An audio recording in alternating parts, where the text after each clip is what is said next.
Why does KSK believe that Kevin Stefanski is not a good head coach and he's actually the worst coach in the NFL currently? Why would I believe that? Well, we have a lot of evidence pointing towards Kevin Stefanski being the worst coach in the NFL. We've already seen two coaches get fired this year that had similar records in similar time spans. Kevin Stefanski is 6-24 over his last 30 starts. I don't know anybody else in the NFL that has that type of record in 30 games and still has their job. Just imagine you were at your place of employment and you perform to the level that Kevin Stefanski is currently performing at. Ask yourself this question. Would you still hold your position? Probably not. They would escort you out the door so fast. They would be like, hey, Frank, hey, man, get your stuff. Get the F out of here. Because that kind of ineptitude, incompetency cannot stand at a place of work. But here's the thing. When you have incompetency and ineptitude from the top and Jimmy Haslam, it's just going to funnel down. So, I mean, you can't get rid of the owner. So the next best thing you can do is get rid of the head coach. There's so much damning evidence towards Kevin Stefanski being the worst head coach in the NFL. If we point to the quarterback situation, that's the most glaring charge against Kevin Stefanski.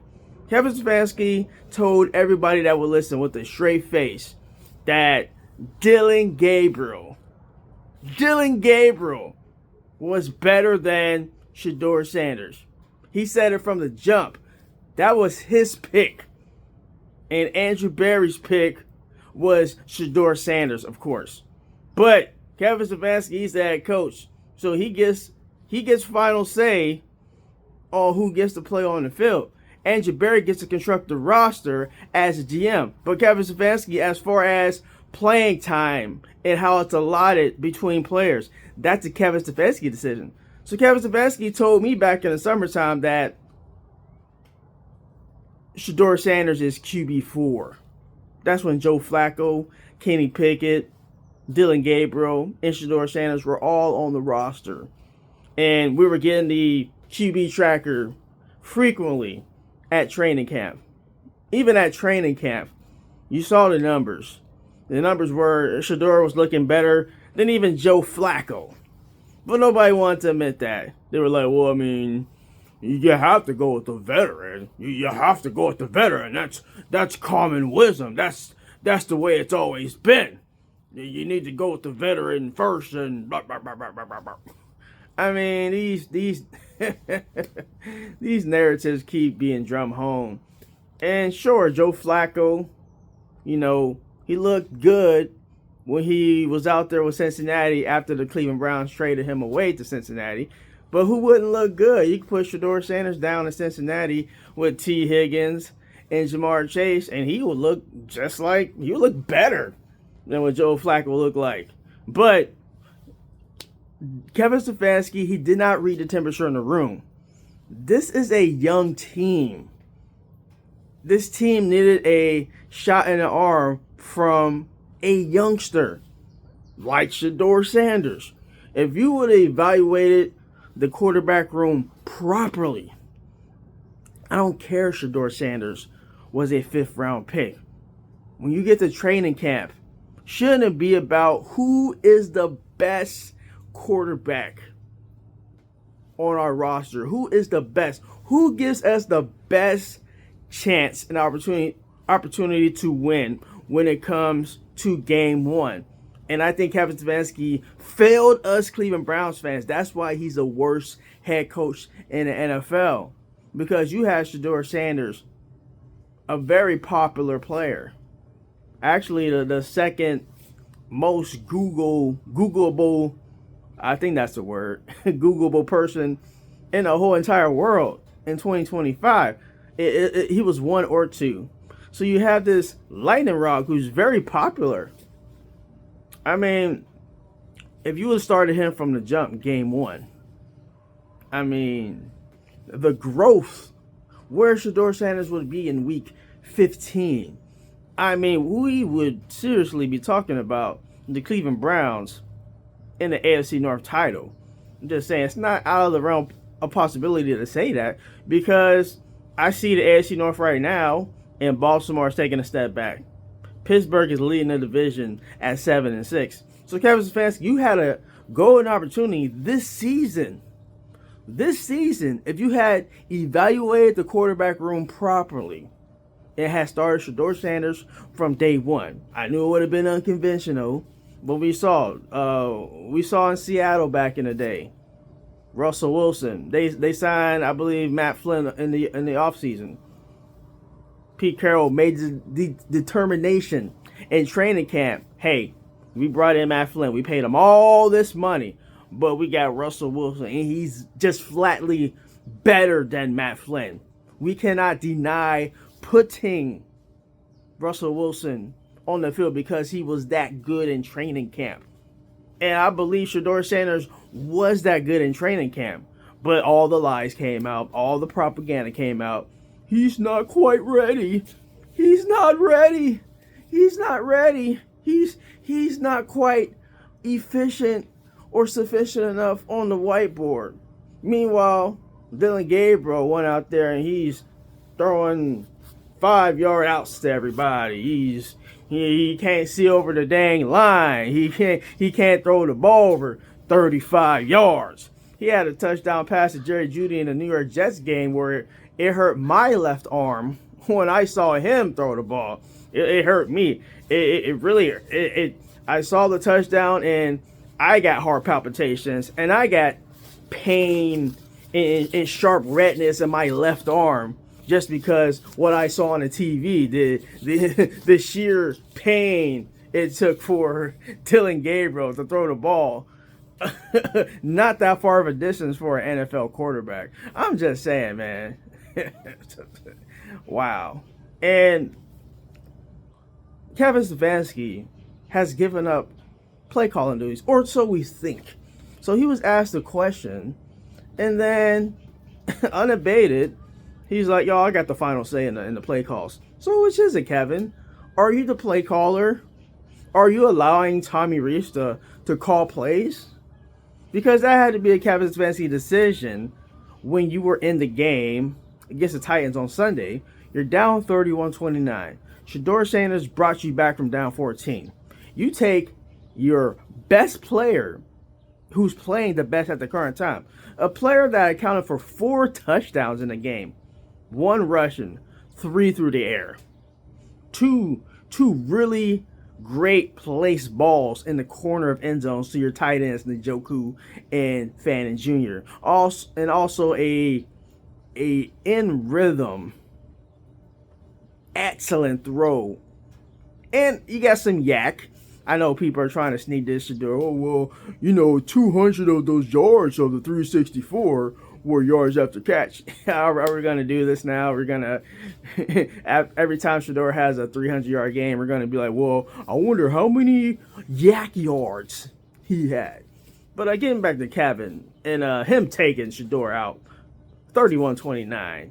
You handicap your team by taking your best player on that particular day out the game and running some wildcat reverse variation of it that didn't work. And I hear people that are like, well, the play design was it was superb and it was A-okay. All right, I don't care. I mean, it could look good, but did it work? It did not work. So yeah, it can look good. Like, you can look like a healthy person, but on the inside, it can be like all the mush.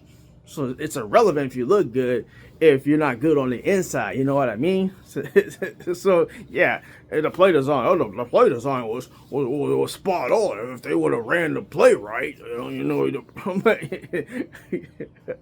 I mean, how about just running the standard play up the middle? That seemed to be working. Or here's a noble concept. Why don't you leave your quarterback in there? Allow him to make a play with his legs or his arm and let him, live with the decisions. Let him win or lose the game for you. I mean, come on. I think Shedeur would have loved that opportunity. He would have rose and risen to the occasion. But Kevin Stefanski didn't allow him. And then Shedeur Sanders starts. He has 5 touchdowns and 3 interceptions. So, I mean, if Shedeur Sanders was able to throw the ball every time that the Browns got to the red zone, instead of running this wild dog formation, it's very much on the table. Shedeur could have 7, 8, 9 touchdowns through 3 starts. We have been robbed and stripped of a 4 touchdown game, maybe in the Raiders game. I'm just saying he could have had 3 more touchdowns. He could have had 2 more touchdowns in the Raiders game. Quinshon Judkins had 2 wild alpha dog, whatever you want to call that variation of the wildcat that the Cleveland Browns run. He had 2 touchdowns, and they were on throws where Shedeur got them inside the red zone, and he wasn't given the opportunity to, make a play in the red zone. Now, it resulted in touchdowns, but at the same time, at some point, you gotta let Shedeur, you gotta let him rumble in the red zone. So also, the situational football from Kevin Stefanski, just terrible. So in a Niners game, you are down 10-8. You're only down 10-8. That's all you're down. You're down 10-8. It's about 7 minutes left in the fourth quarter. In your infinite wisdom, your 2-time coach of the year, you're like, hey, you know what's a good idea?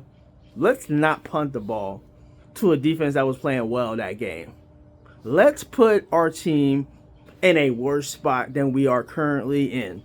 It's 4th and 1 on your own 33-yard line.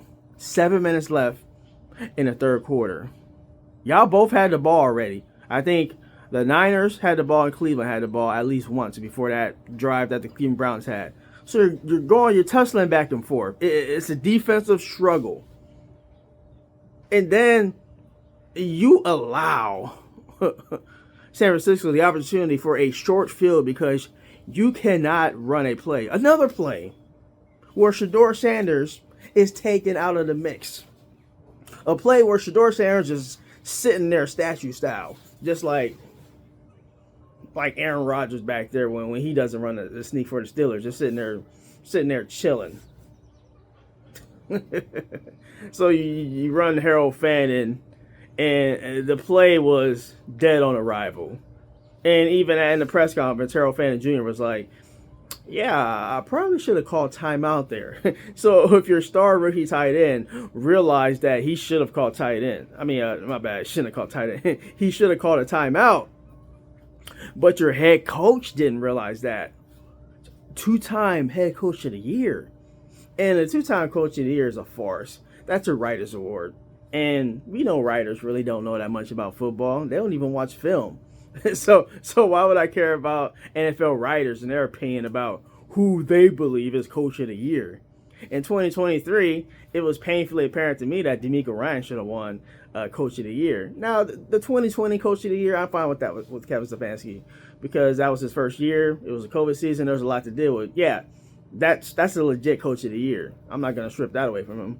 But 2023, we saw in a playoff game, DeMeco Ryans was the real coach of the year. He coached circles around Kevin Stefanski, and he's an excellent coach in the NFL. Whereas Kevin Stefanski, he has gotten worse as a coach. He's gotten worse. He had a winning record through 4 seasons. He had made the playoffs and won coach of the year 2 times in 4 seasons, and the Browns made the playoffs 2 times in 4 seasons. Since that point, he is 6-24 as a head coach, and he might get another opportunity next season in 2026. It's not definitive that he's going to get fired, but as it currently stands, if you're resting on your laurels and we're supposed to be going back to a merit-based society, that's what people told me. So if we're going back to a merit-based society, what has Kevin Stefanski done in the last 30 games to prove that he's a good coach? And matter of fact, he has proven unequivocally with his record that he's the worst quarterback. I mean, not the worst quarterback. He's the worst coach in the NFL. All right. Like and subscribe. Man, this is this one. Hey, Kevin Stefanski, not a good coach. I'm just saying. And it is really cold out here in NorCal. We got this Thule fog that just will not go away, man. It's not going away. And they say it's supposed to be 67 degrees today. We'll see. We'll see. I hope so. Your boy needs some sunshine in his life. But that's all I have. Like and subscribe. KSK rolling out. Peace.